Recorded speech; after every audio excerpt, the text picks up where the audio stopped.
Welcome, everybody, to the Dabbler Diaries, a podcast attempting to dive into a person's life and career. I will strive to be the pen and paper, because diary. Oh. Highlighting a person's life, family, struggles, and achievements. Welcome, everybody. My older brother, Jeff. You've seen him before. We were going to dive deep into that brain and see where it leads us. As battered as it is. Yeah. How are you, sir? I'm good. How are you? Excellent. Nice. Before we get too involved here, Yeah. I'm going to ask you a question at the end of the podcast. The question is, what legacy would you like to leave behind? And that you can take that wherever you want to take it. Wow. We're going to start off first. We're a family of 9. There we are. I'm the second oldest. You're the oldest. As the oldest brother of the family, was there any like nuance in it as far as like having to teach your younger siblings how to behave, how to act, how to what to do? Like, did you feel pressure when it came to being the oldest brother, or was it just kind of run of the mill childhood? I would say till I was like 8 or 9, it was just kind of run of the mill childhood, doing things with you guys. You're the one right underneath me. And then all of a sudden kind of hit you that you're the oldest. And so much so, and I think it was more or less through punishment, because you're the oldest is what I kept being told. You're the oldest, and you knew better. You're the oldest, you know better. And we do that with our oldest. And we do. I mean, so that's what I do with my oldest. Like, you're the oldest. I depend on you to help.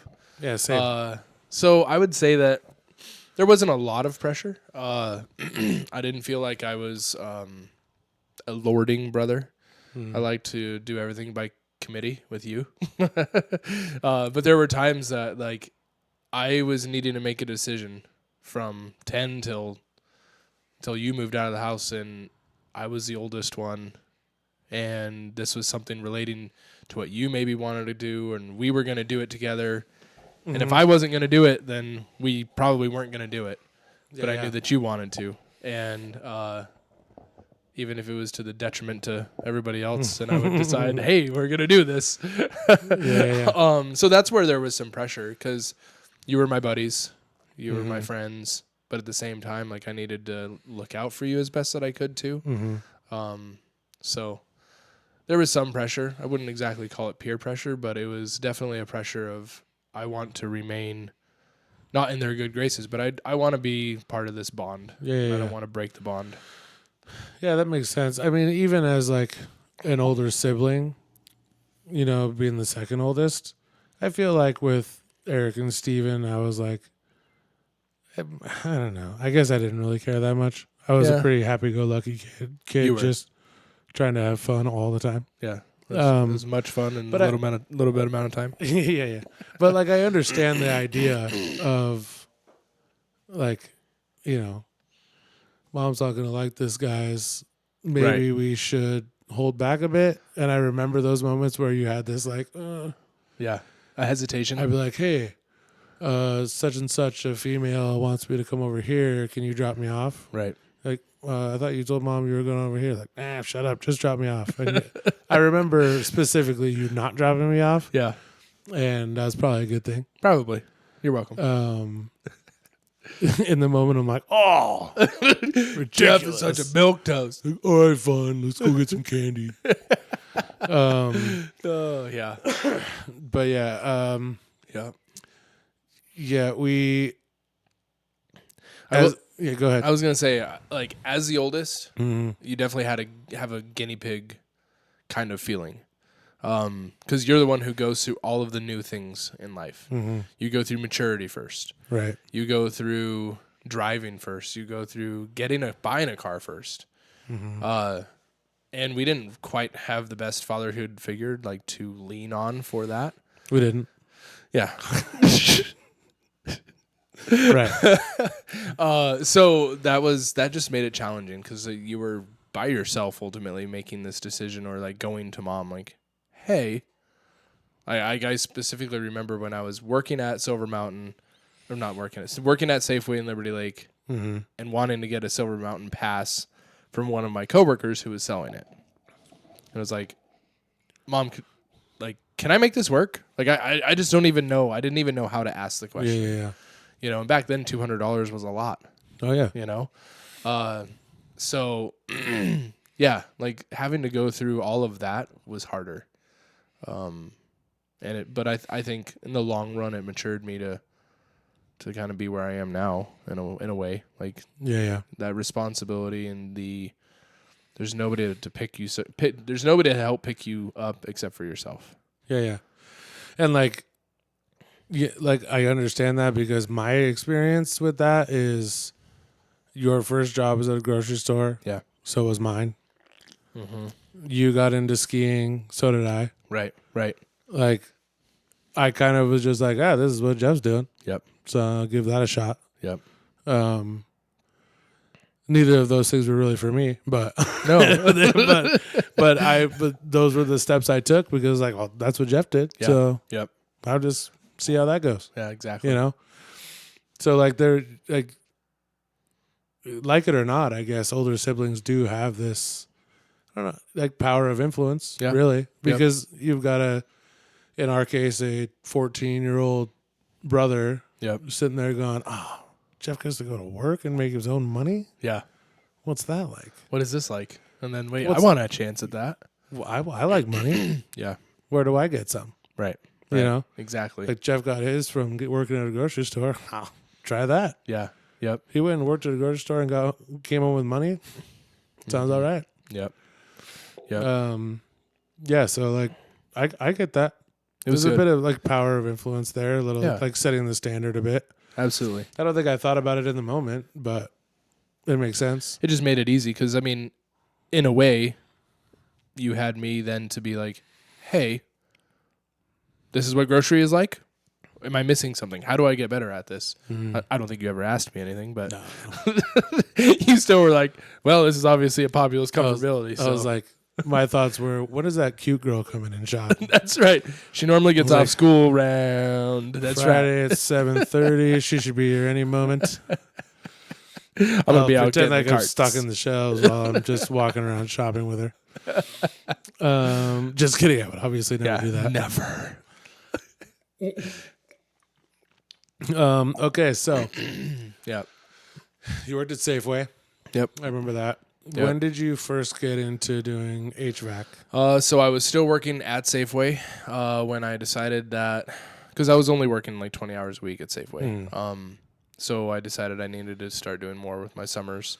And then that's when I talked to Ben Johnson and got on with him at Northwest Mechanical doing install stuff. Back then it was myself and Francis Abernathy.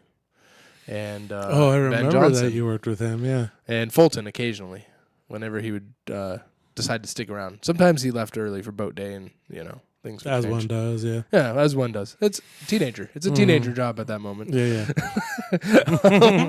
So that was a ton of fun. I learned how to thread pipe, run gas pipe, do all the install. That's where I got all my install knowledge is from then, and then I've just I kind of used that as a good catapult of what I wanted to do. I didn't really know what I wanted to do. At the time, it was just a job. Yeah. It was a job. It was fun. You got to work hard, sweat. You're in the sun.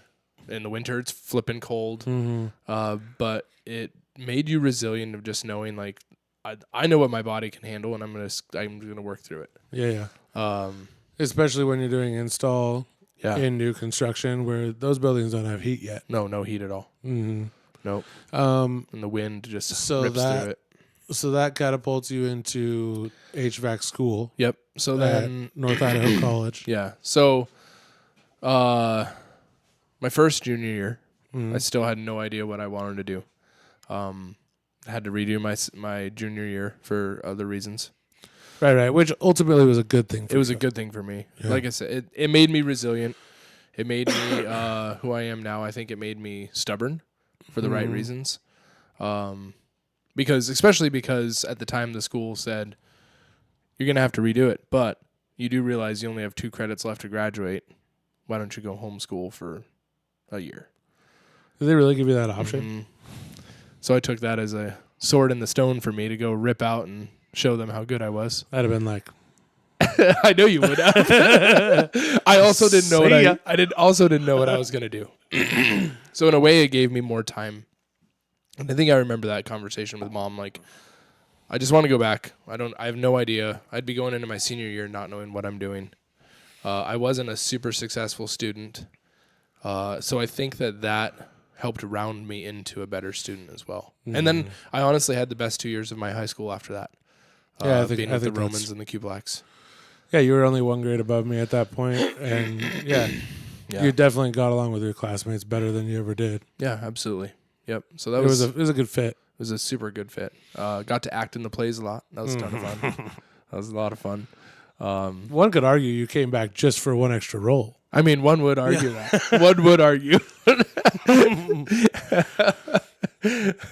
So you were just a little side note. You were an absolute star in high school. You loved it. You always, you took the female roles. I'd take anything. Yeah. You were a star. I was too cool for school. I was like, I don't have time for I'm this. not gonna do nothing. I actually regret when we did. I think it was after you. We did HMS Pinafore, Oh yeah, the musical. Yep. And I didn't even want to try out. I know. And somebody, a priest, maybe Father McDonald, somebody talked me into trying out. I was like, oh, fine, whatever. And I do like to sing. Yeah. So I had a pretty good voice. Yep. And I went and tried out. The tryout was singing the national anthem. Oh, nice. That was the tryout. That's a hard song to sing. Really hard. Yep. And I sang the national anthem, and Mr. Surratt, who was the musical director of the play, Right. whereas Doctor was the director. The director. You know? Yep. And Mr. Surratt said, "You can have the lead spot if you want it, but I think you're better for the lead pirate." Oh, right. And I was like, "No, thanks, I'm good." Peace. I was like, that's all I wanted to hear, really. My Appreciate follow through is not great. Yeah, appreciate it. I'm glad you and I see eye to eye on this. Wait, so I win, but I don't want to do it. Yeah. But I regret that. I think it would have been fun. Yeah. I was just too cool for school. Yeah. I was like, I don't want to be in the play. Right. Whereas me, like you said, Yeah. I mean, Doctor practically found one script just for me. And that was his number one thing. The second we finished reading that book, he's like, we're going to do this as a play. And Jeff, you're going to be the star. What? He goes, this is you, 100%. Like, oh, okay. Tailor made. Yeah. So, yeah. Yeah, so you go to HVAC school. Yep. Went to HVAC school. Which gave you basically. Did you go back to Northwest? Yeah. So I went to NIC for those 2 semesters. And then when I graduated, I just went back to Northwest Mechanical. I had put some applications out. I was still so new to that side of everything else because I wanted to go commercial. I wanted to work for what was the Market Equipment out of Spokane. Thank God I didn't, because once I learned enough about that, that's just a meat grinder. Yeah. But I was excited about the idea of maybe working out of town, and that's what you do. You get it with a crew and you go work out of town for 3 months, and you come home. You've made so much money, and it would have been a great experience. But I went back and worked for Ben Johnson at Northwest Mechanical. He sold the company to Matt Bum, and so I worked for Matt Bum, myself, Matt, and an older gentleman that I can't remember his name now. Anyways, he was our service tech. Matt had just bought the business. He was going through school as well, but he was going through a separate program out of Spokane. So he was learning it as he was going, leaning on me for a lot of things, which I was okay with because I had already had the experience. I've been doing it every summer. I went to school for the technology side, so I was a service tech right out of school. So it was a good experience, but the company just wasn't thriving. I wanted to move my career along as fast as I possibly could. And then Now, just side note, are you dating Courtney already? Your wife? no, No. kind of. Talking. She was still so young. Right. Talking, Talking. but not being a creep. Right. Right. Yes. Right. Yeah. So talking whenever we could, ultimately, but not being a creep at all. But like understanding, like I need to move my career along because I want to marry this girl. Yeah. Type of situation. Yep. Yeah. 100%. I thought so. When I was graduating from NIC, I had already made my mind up on that. Mm-hmm. I was like, okay, now I just have to wait. Ultimately. Mm-hmm. So there's a 3.5 year difference between Courtney and I, and Yeah. obviously graduating NIC at 19 means that she was not of marriageable age. Right.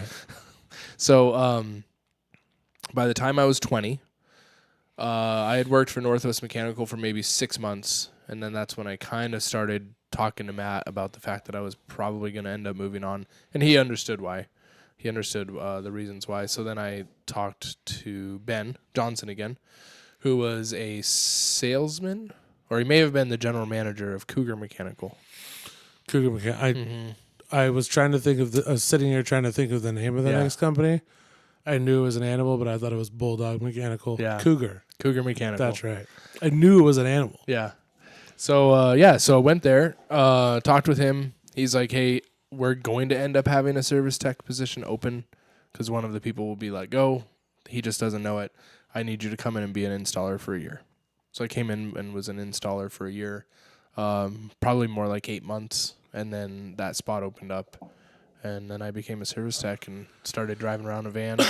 So still living at home, now working on call every other weekend. Every other week I was on call. Do you remember how much I had a separate phone with me? Yeah. Because I think you were moving out right around that time, right?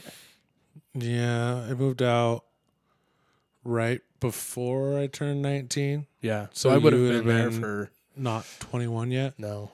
Yeah. So... The timeline adds up about yeah, right. Yeah. So, I worked at Cougar. By the time that I think that I started working at Cougar is when Courtney and I were officially dating. So the service tech, right? The service industry. Service industry is difficult. Super difficult. You're walking into people's homes. Yep. They have issues or projects or whatever. Yep. In your case, a lot of things that aren't working properly that you have to get working properly. More or less the reason I was there. Do you think at any point during that you kind of fell in love with the idea of showing up to a situation where your help was needed? Yes. And then leaving with this feeling that you have helped? Mm-hmm. So I would say that I've always been something that's like an instant satisfaction and instant gratification person. And that like fed me. That fed me because you show up and these people are like, it's 50 degrees in the house. It's 30 degrees outside. I know tonight's supposed to be 10. Mm-hmm. And even though I'm showing up on my 10th call and it's 8 o'clock at night, they're still looking at me, a 21-year-old kid, in my mind, to fix it. And I've always had a baby face. I looked like a teenager. The amount of people who would look at me and be like, really? You're going to be our fix? Well, you were also like still slender. Yes. I was very very small, very thin. Very thin. I might have been hitting the 200-pound mark, maybe. But 21, yeah, probably. Maybe so. Maybe so. Just barely. I have heavy bones. Yeah. So, we'll revisit that. Yeah. You know, I have some walking interesting in stories. and helping. Yes. Walking in and helping. You know, feeling this attraction to the idea of helping people. Service to people. Service. Yeah. Actually, never put that together till this conversation. Really? It just now was like, huh. Yeah, there must have been something to that. I was like, I like this. Yeah. So you go from Cougar Mechanical, you get, after I'm not sure how many years, but you finally land what's considered a pretty cushy job. Oh, yeah. Working at Gonzaga. Yep. As, a service tech. As a service tech, HVAC, service mechanical ultimately. Mm-hmm. So, I worked at Cougar for 3 years. Okay. And then ultimately was told because of my age they weren't going to pay me more. Even though it was not a cool conversation. Even though my cost percentage was the lowest in the company. So Just to give you a rough number, for every $100 that I made the company, they paid me $7, and I wanted more, and they weren't willing to give that to me. I was married by then, so I had been at Cougar for 2 years, got married, and then I was at Cougar for a year and a half ish. Mm-hmm. And then that's when I got the job at Gonzaga. So, how did that come about? The job at Gonzaga, was it just a normal like, oh, here's this job's open, I'm gonna apply for it? No, so I'll have to give credit where credit is due. Kathy Gary was a headhunter when she was first working, and she found that and got me the info for it. So, wow. Kathy, thank you. Good old Kathy G. Yeah. So she pushed me along. So that. She gave me the info. Honestly, she saw me, I think, after church. Maybe, I can't remember where. But she handed me a little cutout newspaper clipping. And that's all that she did. She just handed it to me, like, I think this would be a good place for you. And then moved along. I was like, oh. So I took I bid at it. That was an interesting saga? Either way. Anyways, interesting story with that. So it took a while. I applied. Went in there, interviewed, felt like I had a great interview. Was given a call 2 days later by the HR girl, and she was like, hey, just to let you know, you passed the interview, but you're 23 years old, and everybody in the room doesn't think that they could hire you because of your age. They want you to have more experience. But we're going to continue putting this out and continue accepting applications, but you're still in the running of every single one. I said, okay, do I have to come in and interview every single time? She said, no. You're still at the top of our list. They just want somebody with more age behind them. Yeah.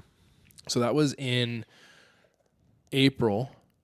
I couldn't even tell you the year. Let's see. April of 2010.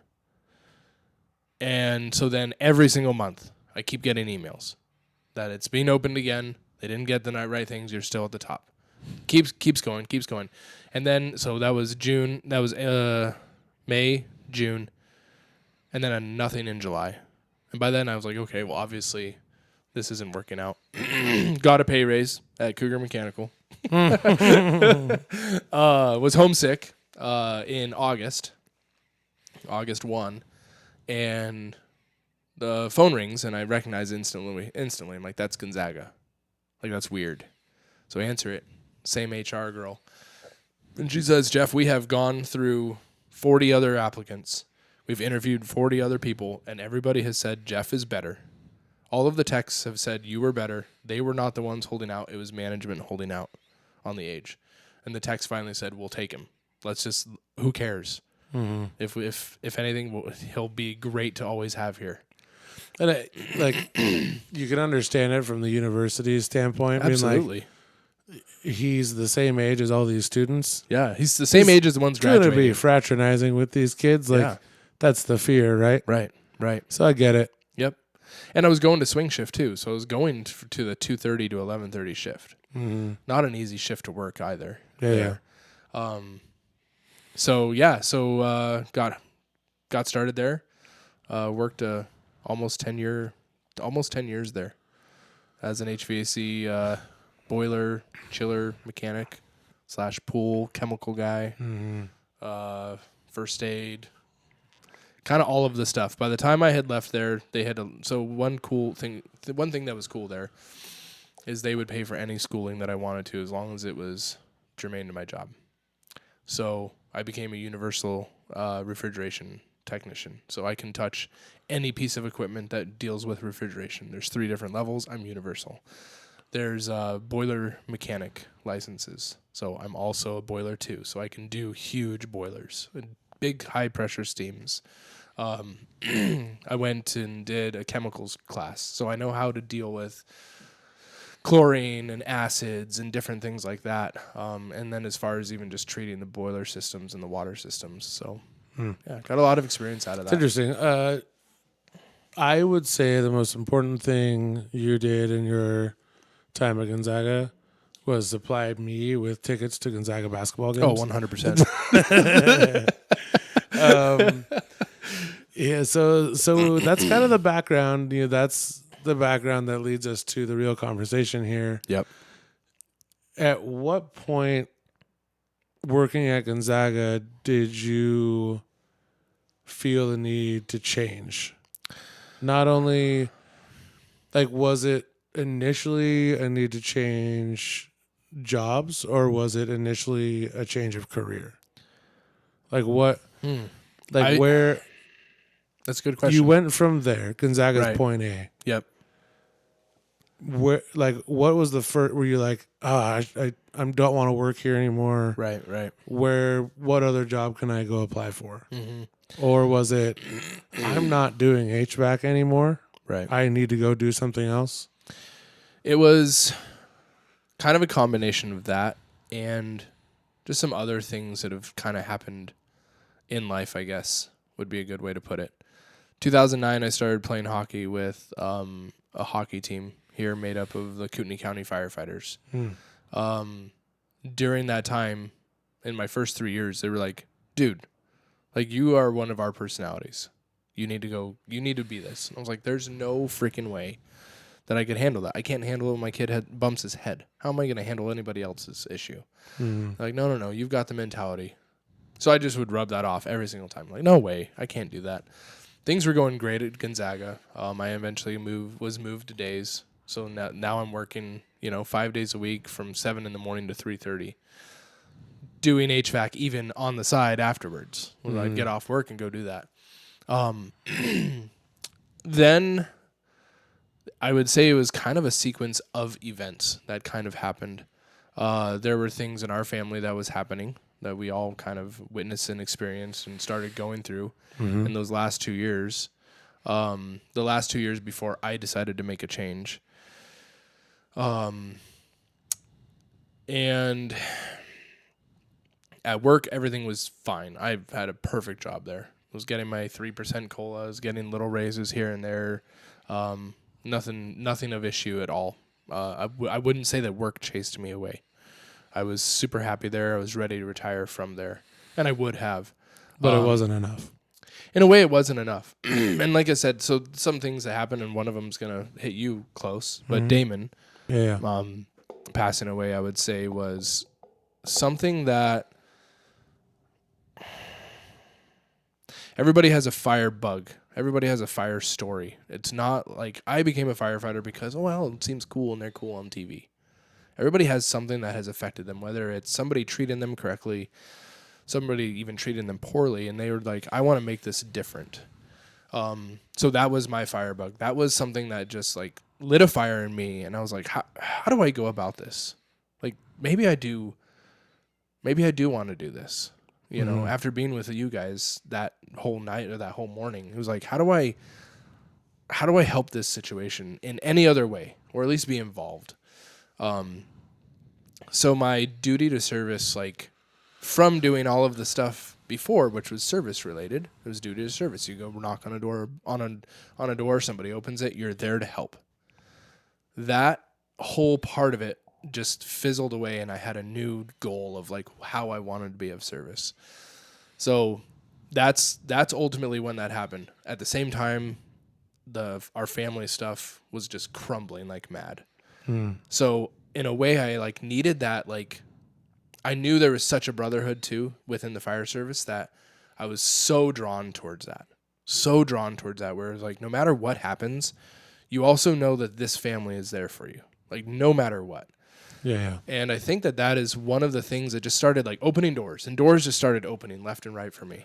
That is really interesting that you say that, because that was going to be one of my questions, is if the idea of having that like built-in family that a firehouse gives, or being a firefighter in general gives, like, you are part of the firefighter family. Yeah. Like, if that was something that was appealing to you, because around the time you started hardcore volunteering and really pushing for this, our family was going through hell. Yeah.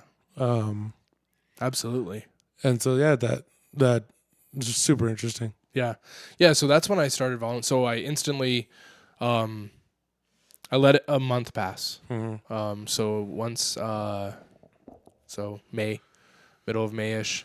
That's when I was like, okay. And I met with a bunch of the guys from Kootenai Fire, and I was like, how do I do this? Like, what do you mean? Like, I want in. Like, how do I do this? How do I just get somewhere and start doing something? Like, okay, well, you need to just go and you need to volunteer. Like, Spokane is literally having a test in a month.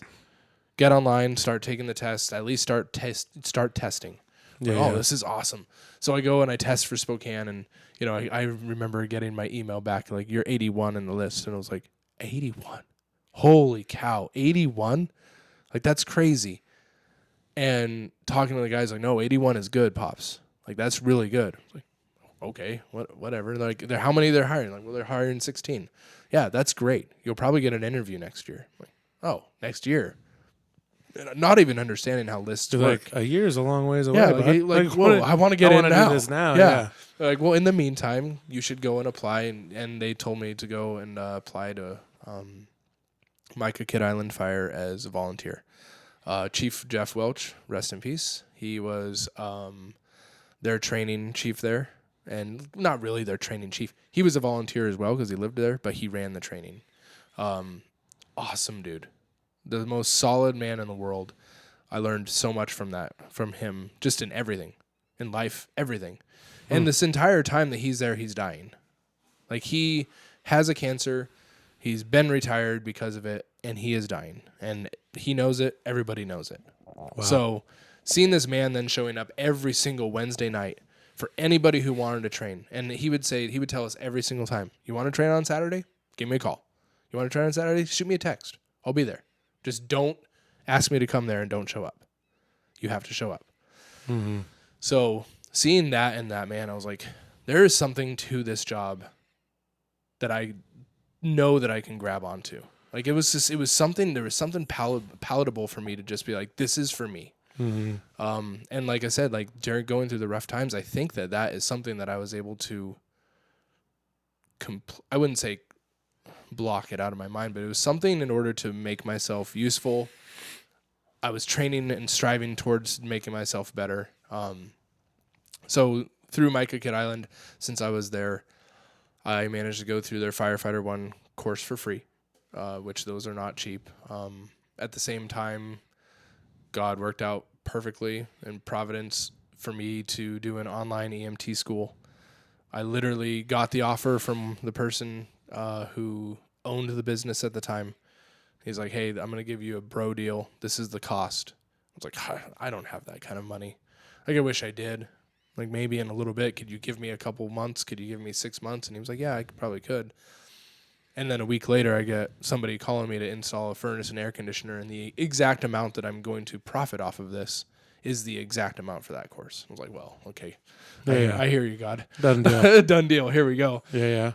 So past that, right after getting my EMT, I had to test twice. Not a great student, like I said. Mm-hmm. I then was this whole time I'm still working at Gonzaga full time, volunteering whenever I can. I had to volunteer 24 hours a month, so that was a Saturday twice a month to be there. And then I was like, I'm not getting enough EMS calls. I'm just not getting enough. What can I do more? How can I do more? One of the guys that I'd been playing with, and his dad was a battalion chief at Kootenai Fire at the time, was working or had just left for Spokane Valley, but he was working at Shoshone Valley Fire. And he's like, hey, we have on-call EMTs. Go be an EMT on the ambulance there. You hardly make any money. And he was right. You made $2 an hour. And for every hour that you were on a call, you made $8 for those hours. So $10 total. So you were praying and hoping to just be working all 24 hours, and it would be a 24-hour shift, 8 to 8. So 8 in the morning till 8 in the next morning. And this is while I have a family, and I'm having to leave, and I'm chasing my goal. Courtney gave me till 35. She said, 35, if you don't have a fire job, then Gonzaga is it. And I was perfectly fine with that. Mm-hmm. I remember telling people, hey, you know what? I'm chasing it. If it doesn't happen, it doesn't happen. I have a great job. I have an amazing, like you said, a cush job, working at Gonzaga. So yeah, so so I did that for a year and a half, almost 2 years. 2007. Oh no, longer than that. Hold on. 2017. You No, volunteered. 2018. You volunteered for a long time. Yeah, I volunteered from 16. Mm-hmm. End of 15. Sorry, end of 15 until 21. When I was hired in 2021. So then I was working on the ambulance from 16 to 21. Mm-hmm. And that was just me pulling shifts. And it was mainly just to keep my EMS experience up. Yeah. So that I was still good at doing that job. So you've been volunteering for a while. Yep. And Testing everywhere. Yep, testing everywhere. You finally start. You're near the top of the list. You're starting to get interviews. Yep. You weren't interviewing well. Right. What would you say was like, what was the setback? Was there something in particular that was the main cause that you think you were interviewing poorly, or do you think that it just wasn't the right setup? Or No. or did you really think like this is the one? Right. And something was just holding you back? It was learning the process of the interview and knowing what they're looking for. A fire interview is so much different than a regular interview. Mm-hmm. They ask you questions, you answer it, right? In a fire interview, you're given 7 questions most of the time, and you are expected to fill that half hour of you talking. It's more like a springboard of you being able to sell yourself. Not exactly sell yourself, though. It's with confidence that you're telling your life story and how it can apply to the firehouse. And the entire time that people are interviewing, they're listening and they're judging. Would this be somebody that I would be willing to share a bunk room with? Is this somebody that I could do sitting across the table with? Is this somebody that I can trust my life on a scene? Is this somebody who can think on their own? Is it somebody who can think on their feet? So a regular interview for a job where it's 8 to 5 and you go home, you don't see that person again until 8 more hours, or actually until another, I'm not good at math right now, 16 hours. Yeah. You know, whereas the fire job, you're living together for 48 hours straight. Mm-hmm. You have to fit in. You have to know how to sell yourself. Have to know how to talk about yourself with confidence. So yeah, I was getting interviews. I was testing well enough for an interview. I'd go in there and I'd just lay an egg, and I could see it on their faces. It's like, I just don't know what I'm doing wrong. So that's when I reached out to one of the captains from a Spokane interview that I had, because I had 2 Spokane interviews, because I kept retesting. And he was like, hey, your interviews are good, you just don't know how to do it. Like, okay, well, that's why I'm contacting you. Like, how can you tell me? Can you, like, I work at Gonzaga, I've seen you before. We've interacted perfectly while we're on scene, and you've even told me once you found out that I wanted to be a fire guy that I need to go for it. So you see something, but how do I make myself better in the interviews? And then he pushed me towards a course, which is called Top Score Interview. And once you get a membership, it's a lifetime membership. You can always refer back to it and do their course again. But that teaches you how to take an answer and put every aspect into it. And when you go into an interview, it's like, I have 20 points that I want to get across. And as you're interviewing, you're mentally checking off boxes. Okay, I talked about playing hockey. I talked about being a team player. I don't have to say that again. But I need to talk about being a team player as the oldest of the family. And now I need to talk about my time management skills of being the oldest of the family, working, interviewing, doing jobs, volunteering, doing side work. How do I create this package into, hey, this is somebody that we can trust? Mm-hmm. So finally did that. So 13 interviews, 16 tests, and 3 chief interviews later is when I got hired by Kootenai County Fire. Which is ultimately the one you would have picked if you had the choice. Yeah, Kootenai County Fire was my castle on the hill. So the way that I described it to anybody is I'll work anywhere. And how old were you when you got it? 34. 1 year to spare. 1 year to spare, baby. And mind you, 35 was 3 months away. Mm-hmm. 3? Yeah, 3 months away. So it was my last shot. Mm-hmm. It was my last shot. And then once I was inside that academy, Cheney Fire was the one that I had interviewed with right before Kootenai Fire. I got a phone call from them saying, hey, we're ready to hire you, because I was a number 2. That one was probably my best interview that I had ever had. That chief said, I have a resident here who interviewed just as well as you did, but I don't know who you are. And you came in and you blew out our test, you blew out our physical, and you blew out our interview. And he goes, common sense tells me I need to hire you, but this kid has been a resident here for 4 years. I have to give him the job. But I know that I'll have an opening in 6 months. Do you want to remain on the list? I was like, yeah, absolutely. So yeah. You got the job you wanted. Here I am. So then you're a firefighter, full-fledged. Yep. Firefighter, and yeah. I remember when I heard that you'd finally gotten the job. Like, cause it was always, you know, hey, I've got another interview. Like, oh, sweet, good luck, and then, Yeah. you know, Yeah. and it was over and over, and I was like, oh man. Yep. And I was praying for you, and it was, like you said, 16 interviews. Yeah. And I knew about all 16. Yep. And then it was like, did you get the job? No. Oh, what happened? Oh, I just, no. Yeah. You know? And then you finally got the job, and I was like, no way, my brother's a firefighter. Finally, like, I knew you'd been volunteering for 6 years. 6 years. Yep. Like, that's a long time to do anything for free. Right. Or for $2 an hour. Well, yeah. And it was free at Micah. 2/10. Yeah, exactly. Oh, yeah. It was great. Getting those checks, whoo, boy. $80. That barely paid for gas. Like, oh, good. I'm so glad I got that. Yeah. What would you say is the most, like, you're walking in day one, you're a firefighter, you're stoked. Like, let's say, like, let's skip ahead past the training. Past the academy. Yep. To when, like, you're on shift. Okay. Right?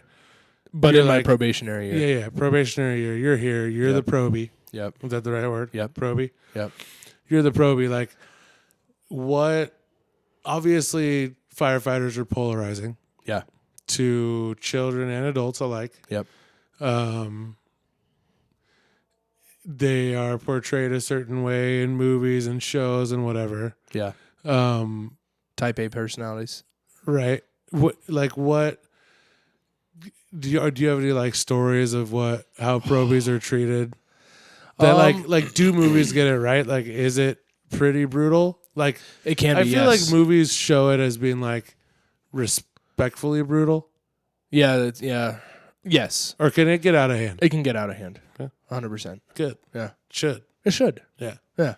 Yeah. No, I mean, for me coming in at 34 and literally June 2nd was my first day. Sorry, June 3rd was my first day. Academy had in June 2nd.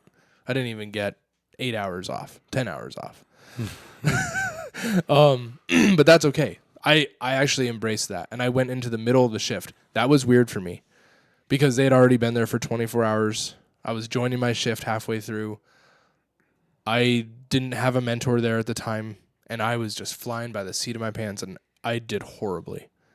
It was bad. At the end of that shift, I had a couple guys, luckily some guys that I had known, pulled me off to the side like, bro, there are some things you need to work on. I'm like, oh my gosh, my first day, I'm already, and this is at the end. I'm like, now I got to go home. Good on their first day of anything? Well, right. Nobody is. Nobody is. And that's part of the thing is they're going to push hard. That first, because truthfully, even though you're there on the line and even though you're the probie, you are still to be trusted. Mm-hmm. If something happens, which calls happened, my second shift, I had a car fire, and it was absolutely my responsibility and my duty to get that water on the freaking car and to get that started up. I did it flawlessly. It felt great. But in the back of my mind, I was thinking, oh my gosh, here we are. I'm on my very first one. The captains were great in the very beginning because they're teaching. They're teaching. They don't want to have to teach, but they do such a good job teaching.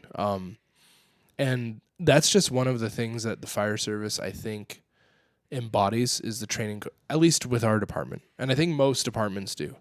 The training culture, teaching, and leaving, not exactly leaving your legacy, but what you've been taught is not yours. And that's the way that I consider everything that I've been taught. What I've been taught is not mine.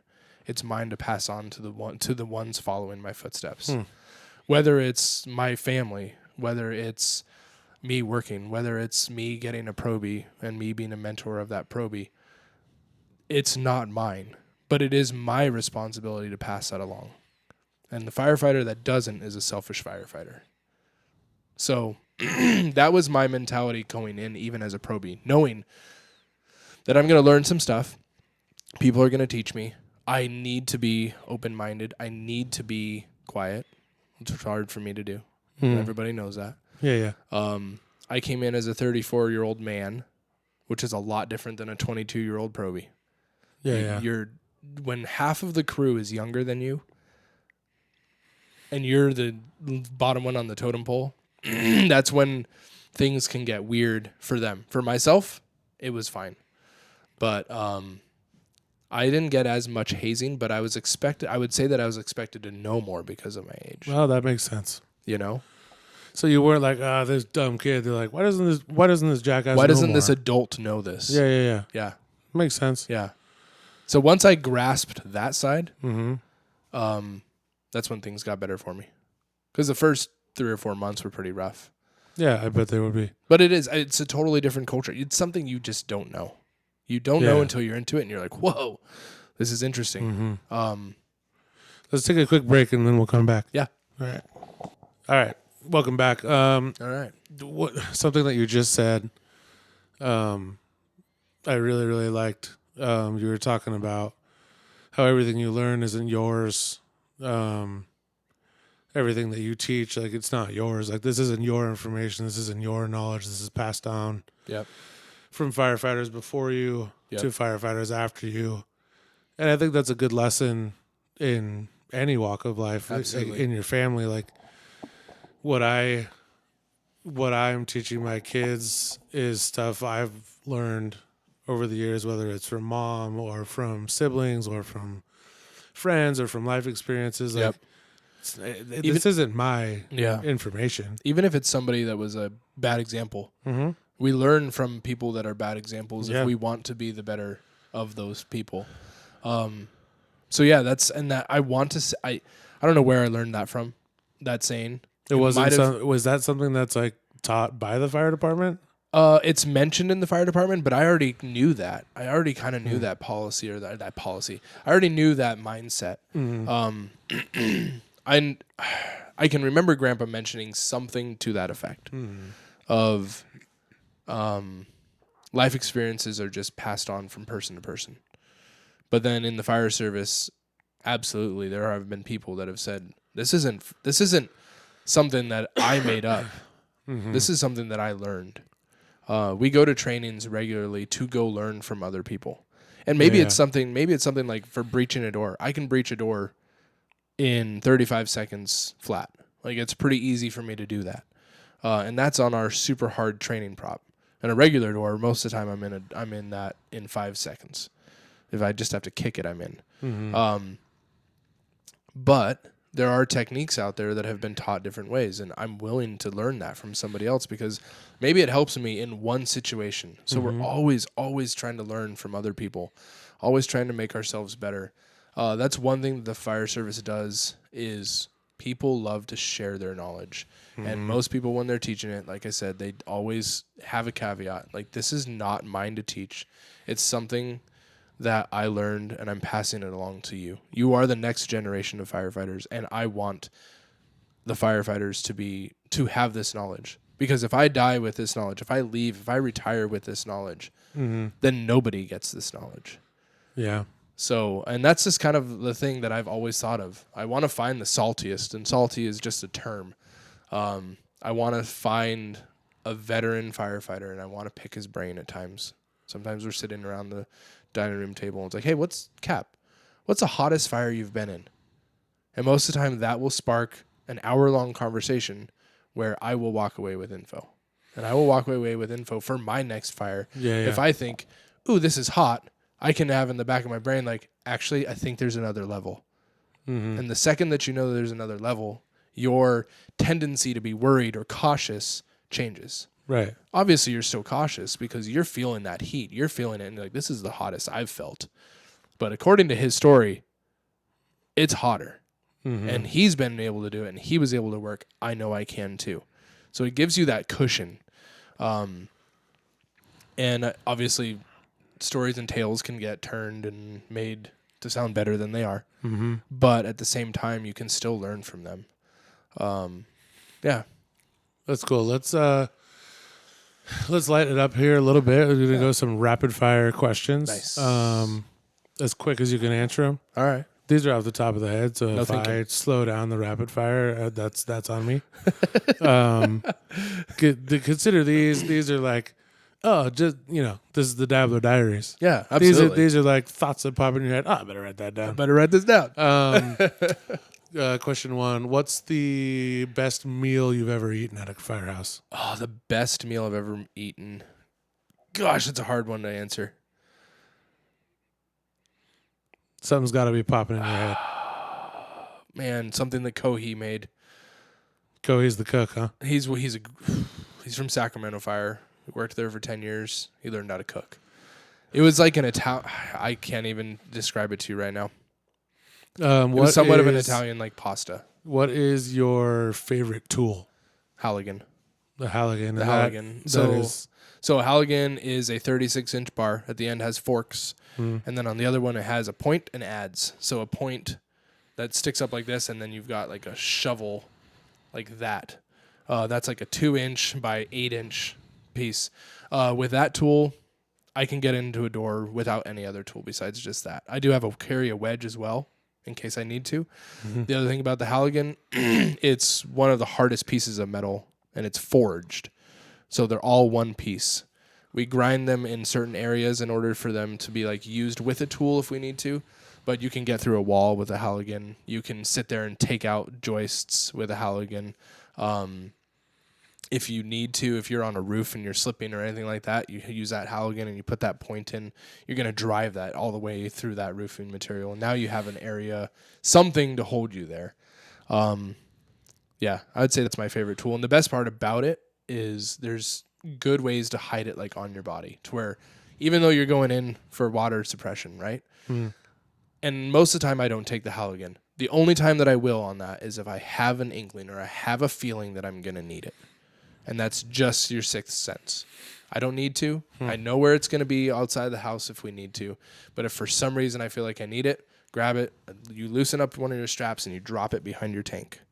And then it just hangs there. It just sits there while you're working.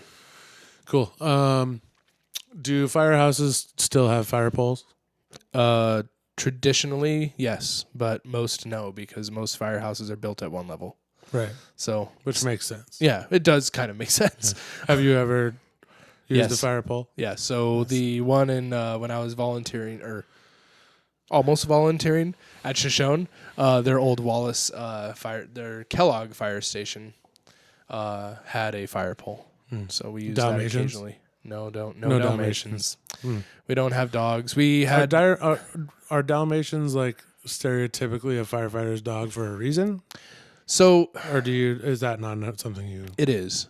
It is. So Dalmatians are traditionally have always been like a horse or like a cow steering animal.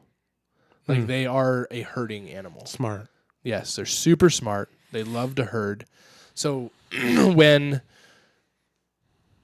the old firehouses and the old fire carts were pulled by horses, the Dalmatians worked. So when they would show up and they'd undo the horses, it was the Dalmatians' jobs to put them inside the stables. Oh. So they pushed them in. They sat there and corralled them in. And most of the time the horses wanted to go anyways. Right. But that's why the Dalmatians were always there. The horses to take care of the horses, and they were always trained with them. Yeah. Smart. Yep. How many times, whether you're doing a project at home or doing HVAC on the side, do you wish you had your own personal pair of the Jaws of Life? All the time. I was gonna say It seems like a lovely tool. That's a great thought because even just doing HVAC, you could close off on a joist and like put a little hook on and just hang from that as you're working. Yeah. Who needs a ladder? The jaws of life are amazing. They are a massive tool. Mm-hmm. That's the best way to put it. What would you say is the most like over glorified, like stereotype, if you will, about a firefighter, whether it's from movies or from lore or whatever? We're not all as fit as they make us look to be. Right. We have cortisol runs very heavily within our bodies because of stress and lack of sleep. Some are, and good on them. Some can pound out a workout whether they've had 1 to 2 hours of sleep, and they can still eat well, and their stress reliever is a workout. But most can't. I imagine firehouses have a lot of junk food in them. Yeah, we don't bring it in. Sometimes we do. That's Donations. donations. Oh yeah, I bet. Cookies, muffins, donuts. Donuts galore. We get donuts all the time. You get a ride along, you're getting a thing of gross donuts. It just comes in. Should have been a firefighter. And Gross donuts is so good. The best rule about being a firefighter when there's donuts around is you go and you cut a piece out of the donut, but you leave the knife there. And then throughout the day, pieces just keep getting cut. And you feel like you haven't had a whole bunch of donuts by the end of the day. You've had 3 donuts. But just a bite or two at a time. Because you visited 12 times. Yeah. So I would say there's that as far as what's probably not true. Most of us are and we work super hard. We do not have a regular job. Yeah, most people don't sleep at their jobs. Yeah. Yeah, you don't sleep ready to get up right away. Mm-hmm. You don't sleep with one eye. Like one person, rest his soul, Frank used to sleep in his clothes. Like Chief Harwood used to sleep in his clothes and with his radio on right next to him. And that was just how he was. And that's how he could do it. I could never do that. I dress down as much as I can, but time is an issue. When you wake up, you don't want to have to put on every single layer. So most of the time, it's just pants and shoes. And depending on the call, if it's something where it's a cardiac arrest or it's a fire or something like that, I don't have to put those shoes on. I'm going to have my pants halfway on by the time I'm running out because I'm going into boots or pants already. So I know that was kind of an offside subject, but yeah. The answer to your question is that we're not all as fit as they make us seem to be. No, I'm glad you took it where you took it because I do want to talk about Frank. Yeah. And apologies for forgetting the other man. John Morrison. So Frank and John were killed in duty. Yeah. Killed on duty. Duty death.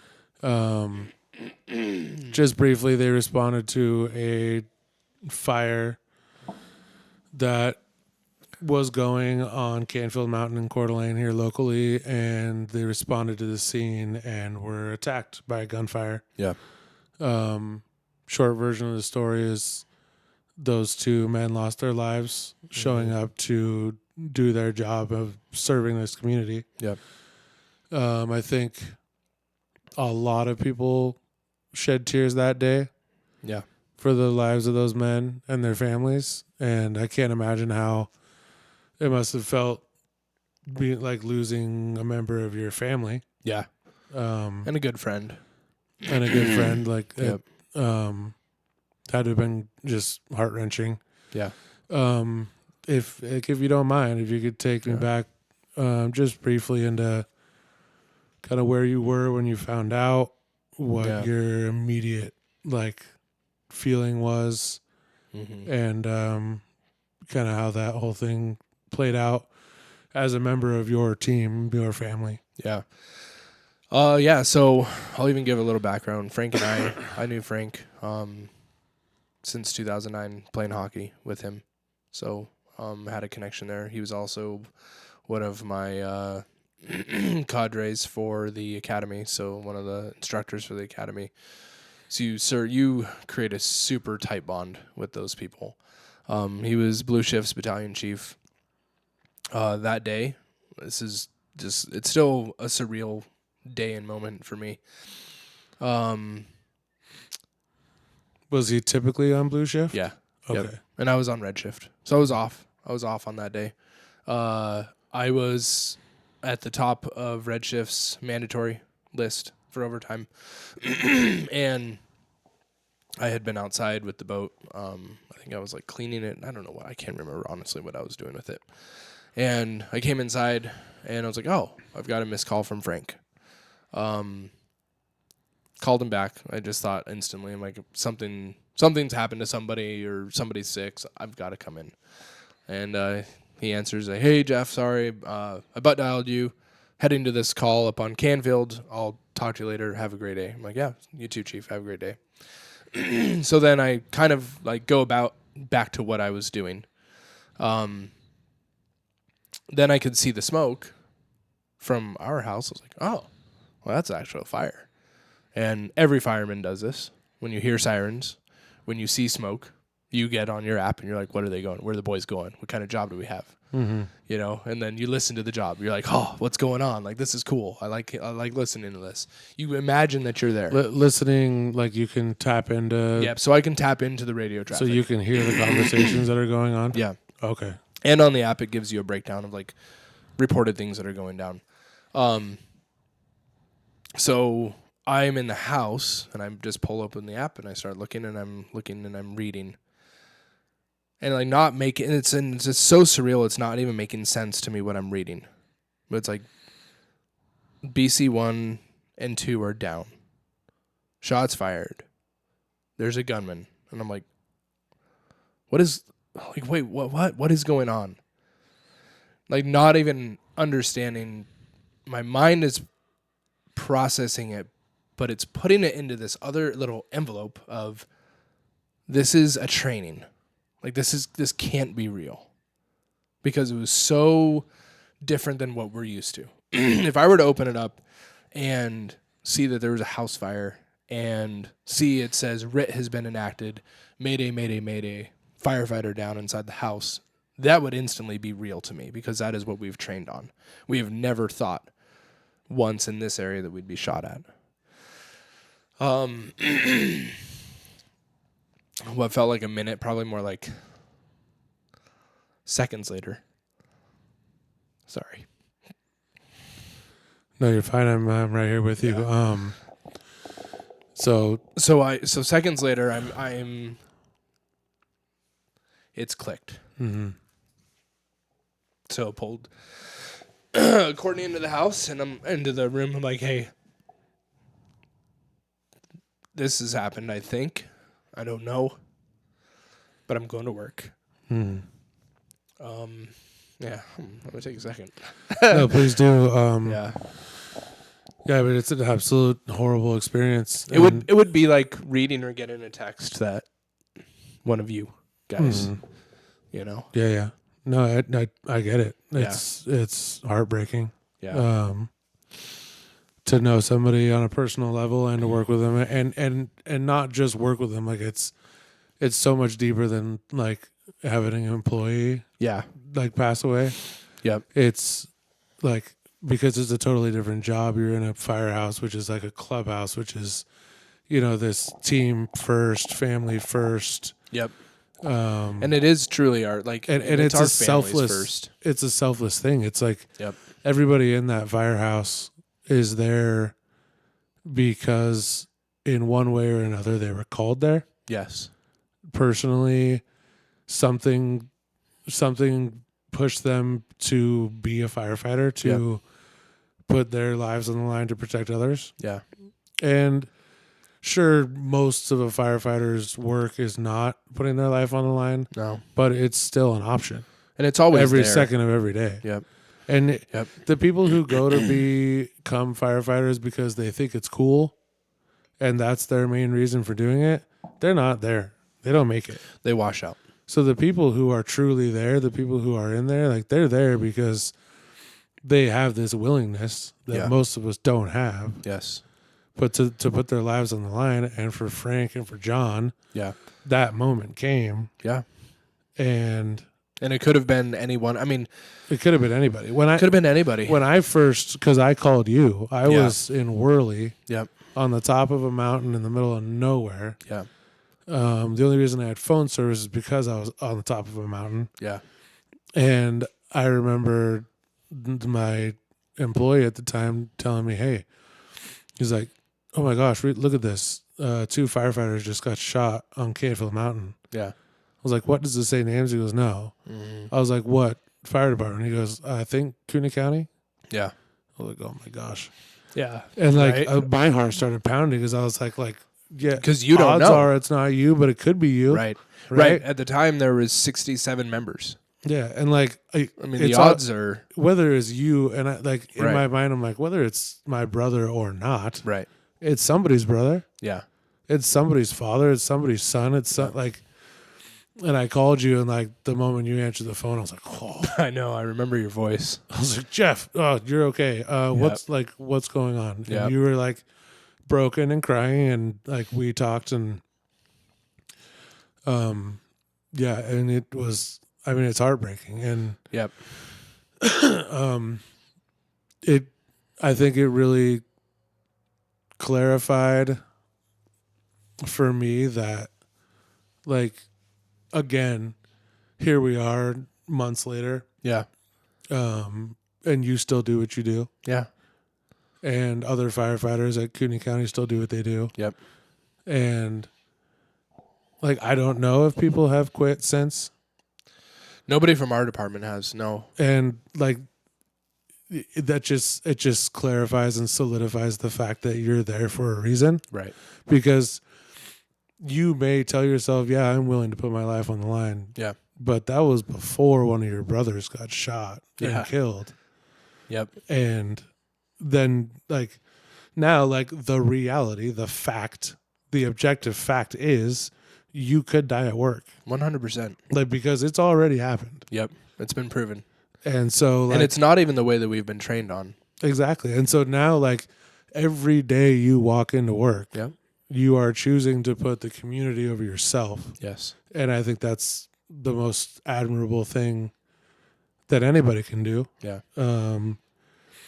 We're Catholic, and, God says there's no greater glory than giving up your life for a friend. Yes. And that sounds like a lovely, wishy-washy, beautiful thing. But the fact is, it's an objective truth. You could die at work. Yes. Mm-hmm. And you're still going to work. Yep. And I'm sure that's hard on your kids. I'm sure that's hard on your wife, especially right after. Oh, yeah. Like your next shift, I was stressed about it. Yeah. And I'm not your wife or your kids, You and I are close, but in a different way. Like, absolutely. Like, it's... So, like, I want to say on behalf of anybody, like, thank you for what you do, because... Absolutely. Like, it's... life is so quick. Yes. Every situation happens, and then the next situation is happening already. Yeah. That we don't take the time to sit and think about these things. You don't have the time to. I've always respected law enforcement. I've always respected firefighters, but the moment that happened, I had to buy a firefighter flag and fly it from my house. Yeah. And I had to buy a hat and wear it proudly. Yeah. And I just had to do this because I'm like, this is unbelievable. Yeah. That these people who are not making a ton of money to do this. Oh no. Yeah. Are out here doing this. I'm not getting rich doing it. And I'm painting houses and I'm chatting into a microphone for funsies. And it's like, I didn't have that calling. Yeah. To go, I don't think I have that in me. Right. Right. And not that I wouldn't want to. And it sounds incredible. And maybe I do, maybe I don't. But it's not something I ever pursued. Yeah. And so it's like, hats off to you, respect to you and all your brothers and everything. It pains me to make you kind of relive that feeling. It's good. But it's good for people to relive it. Truthfully, I appreciate you putting yourself in that spot, because that's hard. Yeah, it was. it was tough. It was good though. I mean, yeah, I was so honored. When I went into work, like they're like, "Hey, you're gonna be on an ambulance and you're heading there." Okay, sounds good. I have no idea what I'm gonna do at this point.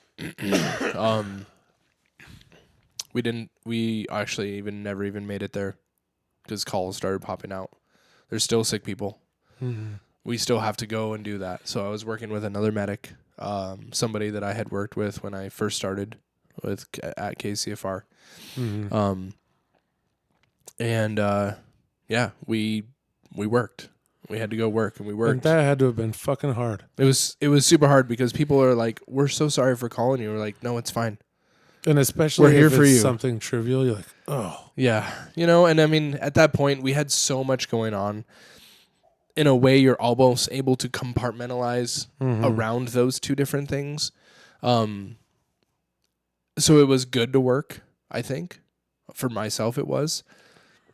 For those next 48 hours, I just buried myself into working and doing stuff. I sat outside Frank's house for 4 hours the very next day, making sure that nobody came to bother the family.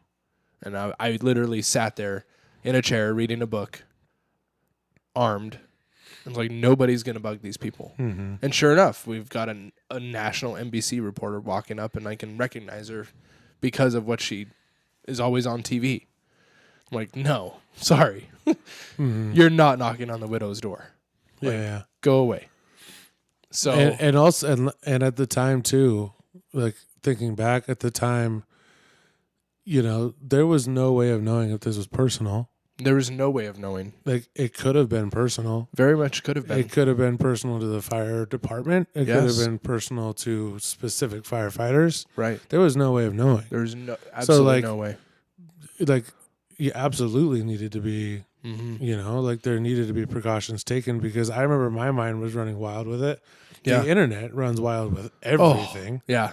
Some of the stories out there. It was immediately like, this is backlash from this group for this, and this. Yeah. Oh no, it's backlash from this group for this, and oh, it's the Freemasons going back for something that happened on this day 40 years ago. I'm like, the firefighters didn't put out the house in the Aryan Nations when it was on fire. Like, what? yeah. Like This is the anniversary of it. Like, so many things going on. I was like, okay, well, yeah. But truthfully, like, everyone's always the internet's going to run with conspiracies. That's what it does, and that's why it's entertaining. Absolutely. But that's why people get traction. It was also like, could this be right?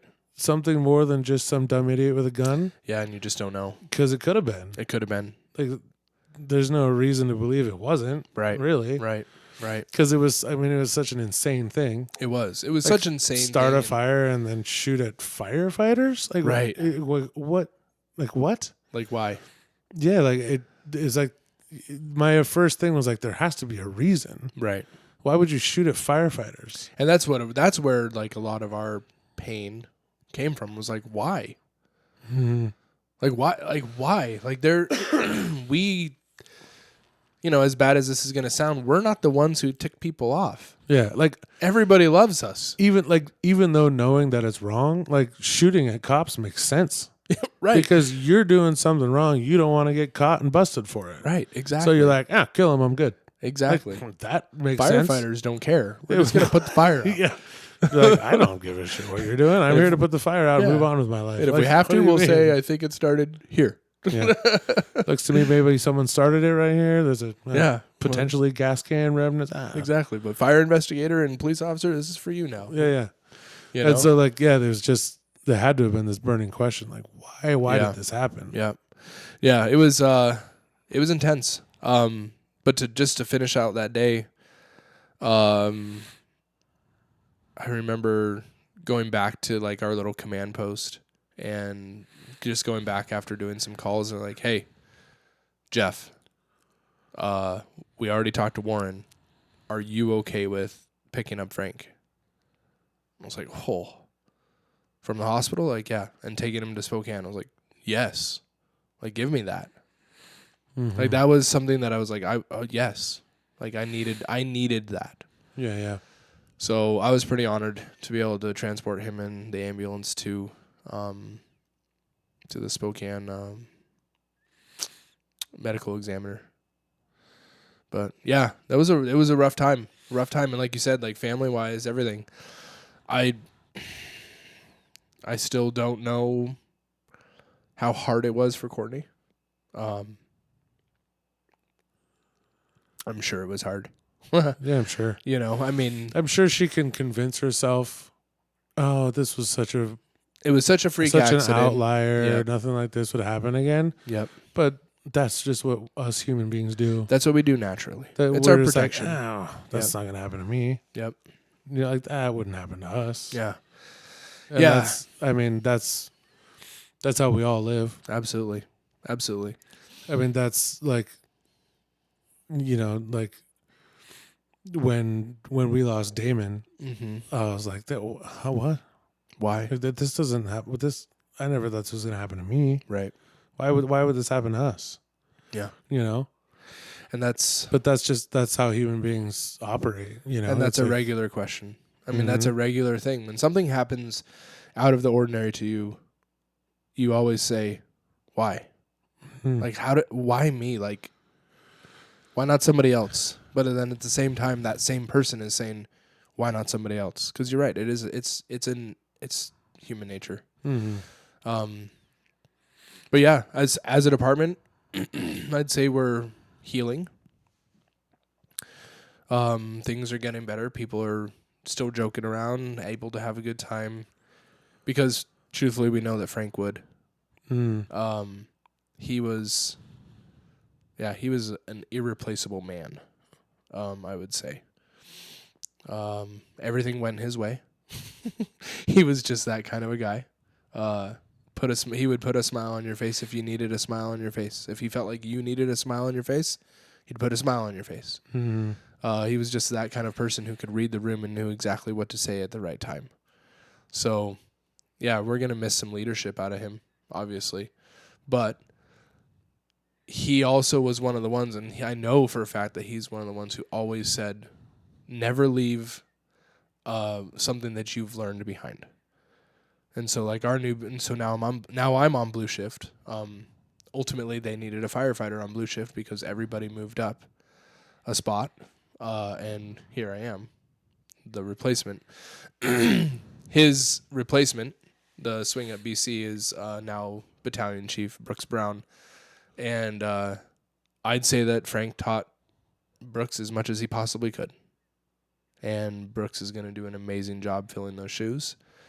That's one thing with the fire service, because we teach each other, because we continue our legacy, we just keep moving. And I think that's what helped us through this entire process. Is we still had to do the job. We still had to go to whatever phone call it was. No matter if it was something that could have been handled by you could have taken a taxi. Or the worst nightmare for somebody else. At that moment, we are part of that person's nightmare, and we are there to help. And that's something that I think all of us just embodied. And seeing the department and seeing the men of the department and women of the department like just grasp onto that was pretty awesome.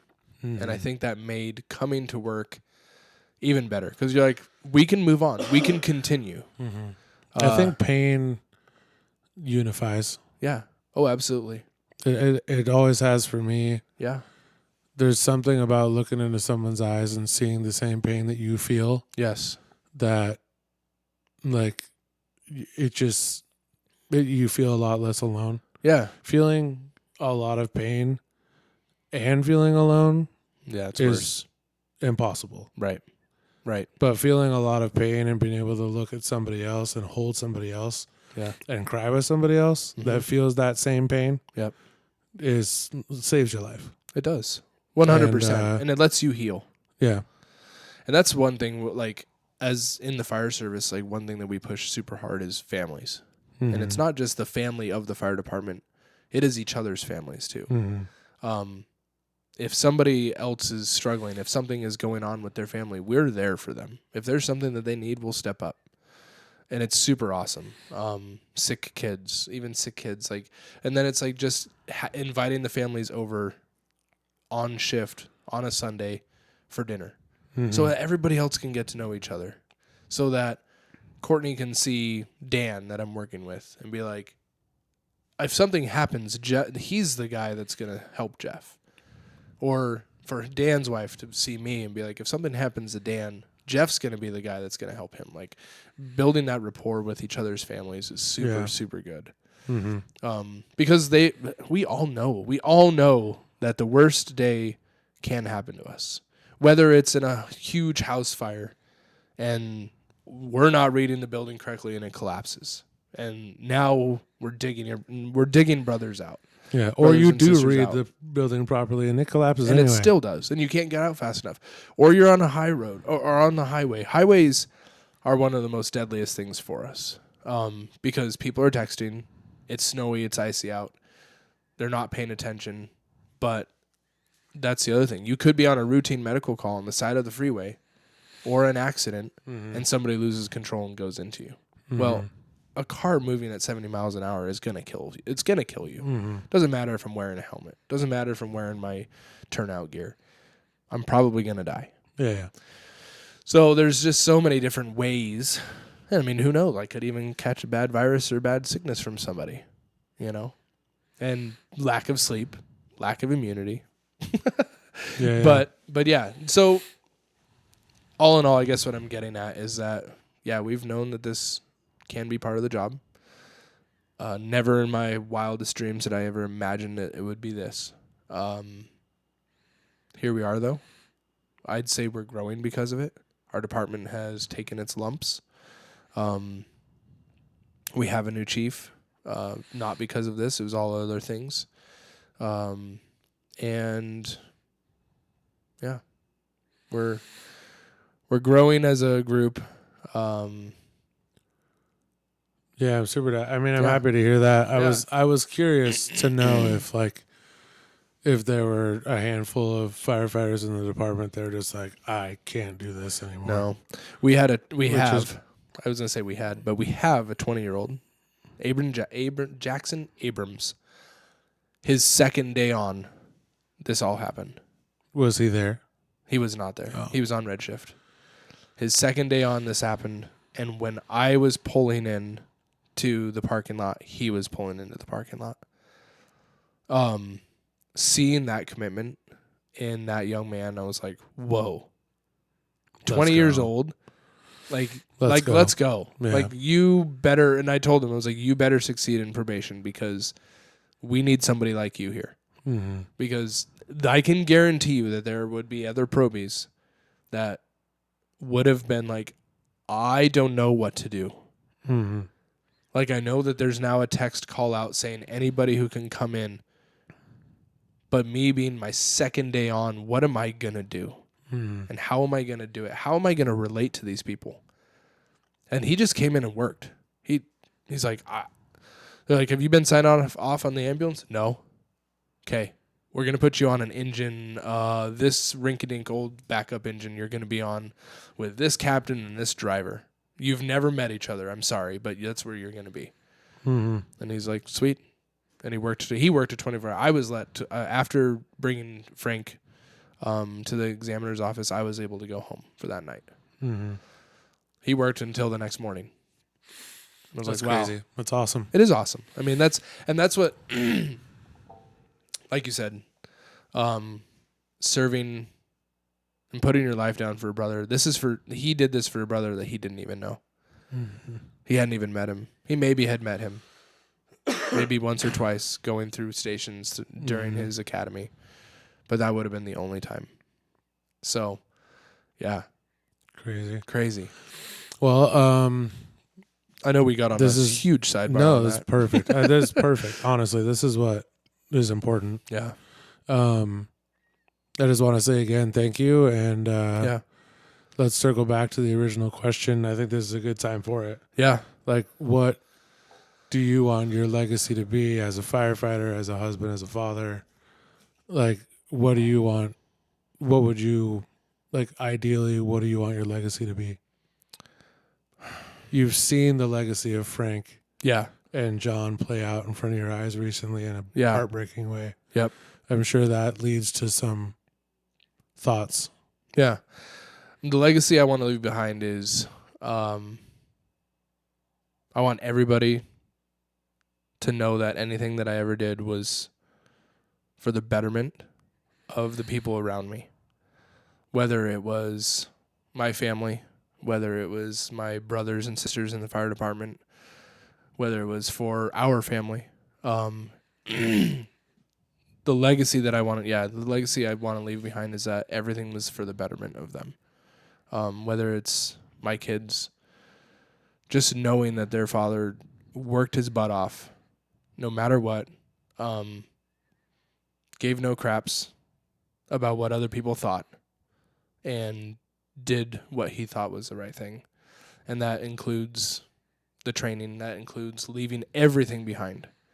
I want every person that I've ever worked with, I want to have given them something, whether it's laughs and smiles, whether it's knowledge, whether it's the security of their families being safe, them being safe. But yeah, just the fact that I left it there. Left it all on the line because you can't take it with you. Yeah. And it's not yours anyway. And it's not mine anyways. Yeah. I mean, that's exactly it. Yeah, that's beautiful. I love it. Thanks again. And let's wrap this up. Just a quick moment of silence for Frank and John. And then everybody enjoy this moment of silence with us. And I'll catch you in the next one.